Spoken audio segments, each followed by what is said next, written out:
ওই কবরের আযাব থেকে বাঁচার দরকার আছে না নাই? বিশ্বনবী বললেন, যে ব্যক্তি রাত্রিবেলায় সূরাতুল মুলক তেলাওয়াত করবে তার কবরের আযাব হবে না। ইন্না হাযিহি সূরাতুন আযীমা মানিআতুন মিন আযাবিল কবর। এই সূরাটা এমন সূরা, সাধারণ কোন সূরা না।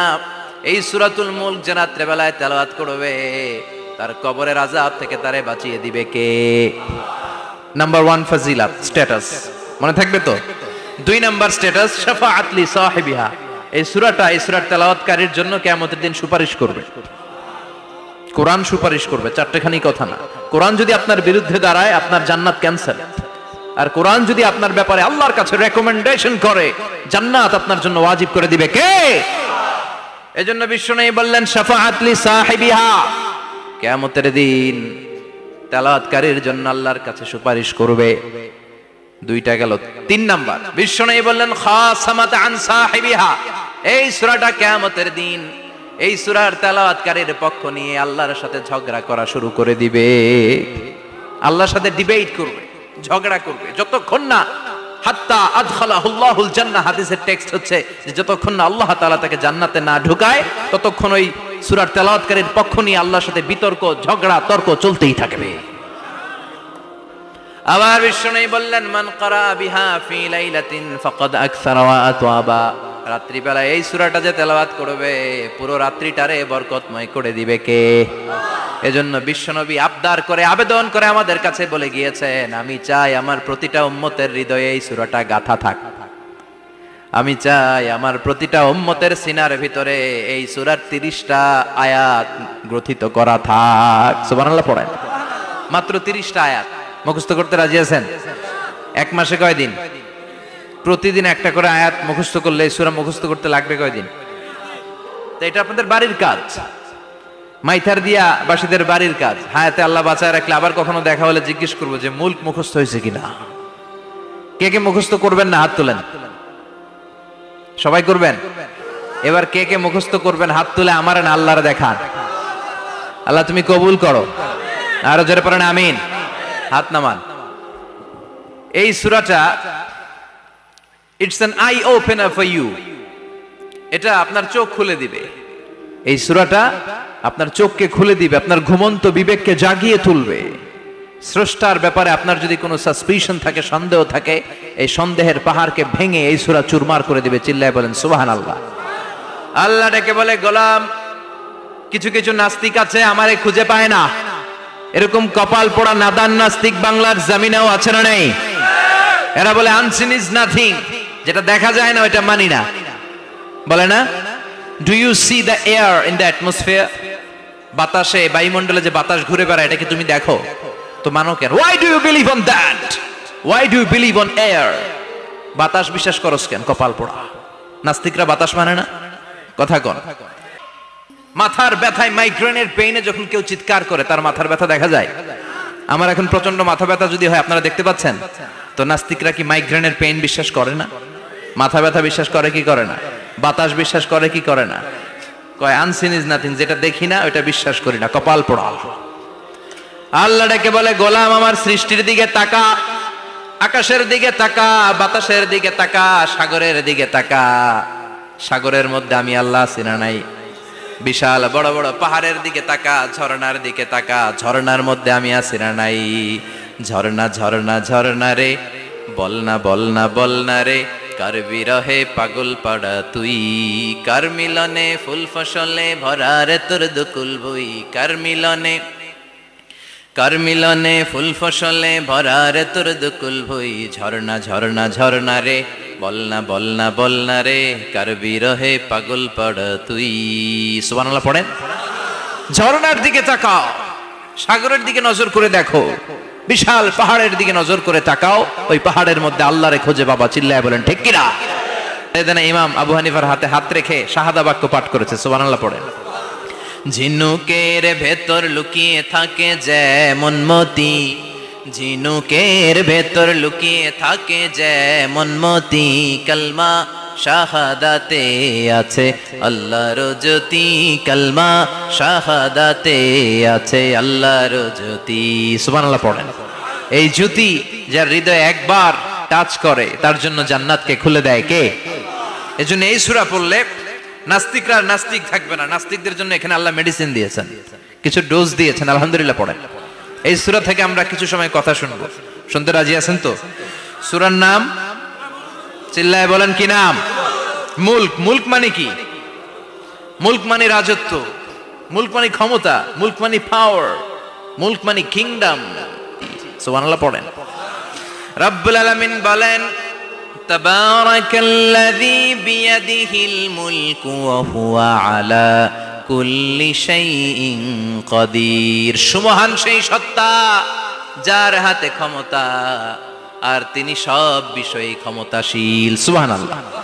তাবারাকাল্লাযী বিয়াদিহিল মুলক, মহামহিম সে সত্তা, সুমহান সে সত্তা, বিয়াদিহিল মুলকু যার হাতে ক্ষমতা। ক্ষমতা কার হাতে? চিৎকার করে বলতে হবে কার হাতে? নাকি আমাদের হাতে, না সরকারের হাতে, পুলিশের হাতে, র্যাবের হাতে? ক্ষমতা শুধুমাত্র একজনের হাতে। চিল্লায় বলেন তিনি কে? আল্লাহর হাতে ক্ষমতা, আর তিনি হচ্ছেন সকল ক্ষমতার উৎস, centre of the all powers. সব ক্ষমতার উৎস কে? নাকি জনগণ? আমরা কিন্তু এটাই শিখি, এদেশে আমাদেরকে রাষ্ট্রীয়ভাবে শিখানো হয়, এটা রাষ্ট্রীয় কুফরি। সকল ক্ষমতার উৎস জনগণ নয়, সকল ক্ষমতার উৎস কে? উনি ক্ষমতার উৎস, তিনি ক্ষমতাশীল, মহা ক্ষমতাধর, তার ক্ষমতার সাথে কারো তুলনা হয় না। আমাদের কি ক্ষমতা আছে? কথা বলেন। বল্লা পোকার কামড় খাইছেন? হ্যাঁ, মৌমাছি কামড়াইছে? মৌমাছি কামড়াইলে চিল্লাচিল্লি শুরু করে, তো কি ক্ষমতা আছে আপনার? বল্লা কামড় মেয়েরা দেয় দৌড়, ওটা ধরে যে মার মইটাও পারি না। কুত্তায় কামড়াইলে আমরা কুত্তারে কামড়াইতেও পারি না। কথা বলেন। আমরা নাকি ক্ষমতার মালিক। পিছন থেকে কেউ যদি বলে হুজুর সাপ, মজা করে বলছি এতই ভয় পাইছি, আসলে যদি ফস করে আসতো সব দৌড়। স্লোগান দেওয়ার বেলায় লিল্লাহে তাকবীর, আল্লাহু আকবার, আমার ভাই তোমার ভাই, কাপায় ফেলামো নামায় ফেলামো। কথা বলেন। আর যদি পেছন থেকে কেউ আওয়াজ করে বলে সাপ, দৌড়। আপনারা কি দৌড় দিবেন? আমরা এদিক দিয়ে দৌড় দিব। কথা কন। চাচা আপন প্রাণ জীবন বাঁচানোর জন্য ভয়ে পাগল। সাপ লাগবে না, ভাও ব্যাং চিনেন? মাইথার দিয়ে নাই বোধহয়। আছে আছে। কি করে? খালি লাফায়। 10টা ভাও ব্যাং যদি ছেড়ে দেয়া হয়, স্টেজে 2টা আর বাকি 8টা এদিকে, ভাও ব্যাং আর কি লাভ দিবে? এরসে লাফালাফি শুরু করবো আমরা। কথা বলেন। আর আমরা দাবি করি আমরা ক্ষমতার উৎস। কোনো ক্ষমতা নাই। একবার ডায়রিয়া হলে 3বার টয়লেটে গেলে আর চেহারার দিকে তাকানো যায় না। কারে মাফ করে দে, আই মরে যাইও, আই হাইতান ন, আছে না নাই?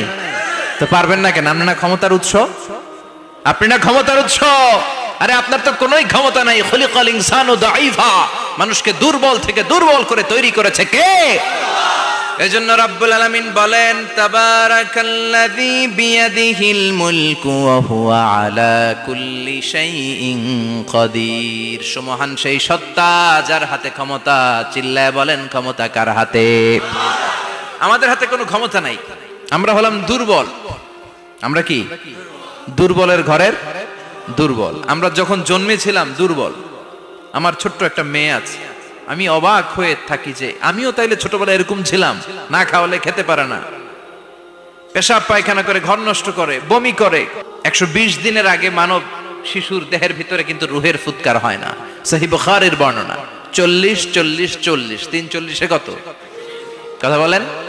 প্রথম 40 থাকে নুতফা, তারপরের 40 হয় আলাকা, তারপরের 40 হয় মুদগা, sperm drop, blood clot and then the little flesh. ছোট্ট নাপাক পানি ছিলাম, শুক্রাণু ছিলাম। আমরা কি ছিলাম? শুক্রও ছিলাম না, শুক্রাণু, শুক্রের অণু। এক ফোঁটা শুক্রের মধ্যে 20 কোটি অণু থাকে। ওই 20 কোটির একটা ছিলাম আমি আর আপনি। সুবহানাল্লাহ বাড়িতে গিয়ে বললেন। ডিম্ব আমরা ছিলাম না, আমরা ছিলাম ডিম্বাণু। ডিম্বের এই ডিম্বাণু আর শুক্রাণু দুইটা মিলে আল্লাহ আমাদেরকে বানায় ফেললেন জাইগট। সেখান থেকে এমব্রয়ো, তারপরে আস্তে আস্তে ইনিশিয়াল স্টেজগুলো শেষে একটার পর একটা স্টেজ পার করে তিনি আমাদেরকে বানালেন আলাকা। সেখান থেকে মুদগা, আমাদের দেহের ভেতরে তিনি স্কেলিটন ভরে দিলেন, কঙ্কাল, মাথার স্কাল দিলেন, খুলি দিলেন, নাক কান গলা দিলেন, আমার রেসপিরেটরি সিস্টেম চালু করে দিলেন। কত ছোট ছিলাম আমি। ক্ষুদ্র ছিলাম আমি। ফালয়ানযুরিল ইনসানু মিম্মা খুলিকা মিম্মাইন দাফিক। মানুষের উচিত তার সৃষ্টি প্রক্রিয়ার দিকে নজর করে তাকানো। বাবার পিঠ থেকে সবেগে নির্গত হওয়া পানি দিয়ে মায়ের পেটে তোমারে ঢুকায় দিল কে? নাপাক পানি থেকে ছোট্ট ব্যাঙ্গাচির মতো ছিলাম, জোকের মতো মায়ের জরায়ুর দেয়ালে লেগেছিলাম। সেখান থেকে বড় করতে করতে আমার রেসপিরেটরি সিস্টেম, আমার হেয়ারিং সিস্টেম, আমার সব সিস্টেমগুলো তিনি আমার দেহের ভিতরে সেট করে দিল। চিল্লায় কোন সুবহানাল্লাহ। 120 দিনের সার্টেন পিরিয়ড শেষে তিনি দেহের ভিতরে রুহের ফুৎকার দিলেন। দেয়া মাত্রই আমার রুহুতে ধপ ধপ ধপ শুরু হয়ে গেছে। ওই যে ধপ ধপ শুরু হয়েছে আজও থামে নাই। এই ধপ ধপ থামলে বাঁচবেন? দম ফুরাইলে আমরা ঠুস হয়ে যাবো, ঠিক কিনা? হায় রে মানুষ রঙিন ফানুষ, দম ফুরাইলে তবু তো ভাই কারোরই নাই একটুখানি। হায় রে মানুষ রঙিন ফানুষ, রঙিন ফানুষ, হায় রে মানুষ। সুবহানাল্লাহ বলেন। সে আল্লাহ বললেন, গোলাম জীবন আর মরণের মাঝখানে আমি তৈরি করেছি রুহু। পৃথিবীর বিজ্ঞানীরা সব বানাতে পারে, কম্পিউটার বানাতে পারে, প্লেন বানাতে পারে, হেলিকপ্টার বানাতে পারে, রকেট বানাতে পারে, কিন্তু গোটা বিশ্বের সব বিজ্ঞানীরা মিলে কি রুহু বানাতে পারে নাকি? কথা বলেন। আমাদের ডানা আছে না দুইটা? আপনি আপনার ডানা 1 সেকেন্ডে কয়বার ঝাপটাতে পারবেন? হ্যাঁ, আমি ঝাপটাইলাম, কয়টা হয়েছে 1 সেকেন্ডে? হ্যাঁ, 3টা 4টা ঝাপটা দিতেই আমার সেকেন্ড শেষ। কিন্তু এই পাখিটা প্রতি সেকেন্ডে তার 2 পাখা ঝাপটায় কয়বার? পৃথিবীর সব পাখি সামনে ওড়ে, তো এই পাখি সামনে যেমনি ওড়ে, এট দ্য সেম টাইম এই পাখি পিছনের দিকে উঠতে পারে। সুবহানাল্লাহ। বাড়িতে যাই বললেন। ইউরোপের আল্পস পর্বতমালায় গুগল করবেন যে আজকে গুগলে লিখবেন যে আলপিন সুইফট একটা পাখি আছে। এই পাখিটা একবার যখন শূন্যে উড়াল দেয়, উড়ন্ত অবস্থায় এটা আকাশে 6 মাস থাকতে পারে। আকাশের মেঘের আপ থেকে পানি খায়, শূন্যে ভেসে বেড়ানো পোকামাকড় ধরে খেয়ে বেঁচে থাকে। 6 মাস পর একবার জমিনে ল্যান্ড করে, নামে কয়েকদিন থেকে আবার উড়াল মারে, আবার উড়াল মারলে আবার 6 মাস। আলপিন সুইফট। আরেকটা পাখি আছে, অদ্ভুত পাখি, নাম হোমা বার্ড। এই হোমা বার্ড উড়ন্ত অবস্থায় ডিম পেড়ে দেয়, আর ওই ডিমটা জমিনে পড়ার আগেই মাঝখানে ডিম ফেটে বাচ্চা বেরোয়, বাচ্চা উঠতে শুরু করে দেয়। এই পাখিগুলোর কথা কোরআনে আছে না নাই? এজন্য আল্লাহ বললেন, আওয়ালাম ইয়ারাউ ইলা তাইরি ফাওকাহুম সাফাতিন ওয়া ইয়াকবিদনা মা ইউমসিকুহুন্না ইল্লার রাহমান ইন্নাহু বিকুল্লি শাইইন বাসীর। আল্লাহ বললেন, নাস্তিকগুলো কি পাখির দিকে নজর করে তাকায় না? পাখির দিকে নজর করে যদি তাকায়, তখন পাখির রব আল্লাহরে খুঁজে পাবে। চিল্লায় বলেন ঠিক কিনা? পাখিকে আরবিতে বললে তয়ের। সবাই বলেন, পাখির আরবি কি? বিমানের আরবিও তয়ের। পাখি আরবি যা, বিমান আরবিও। এই পাখি নিয়ে গবেষণা করে বিমান বানাইছে। সুবহানাল্লাহ কইবেন না?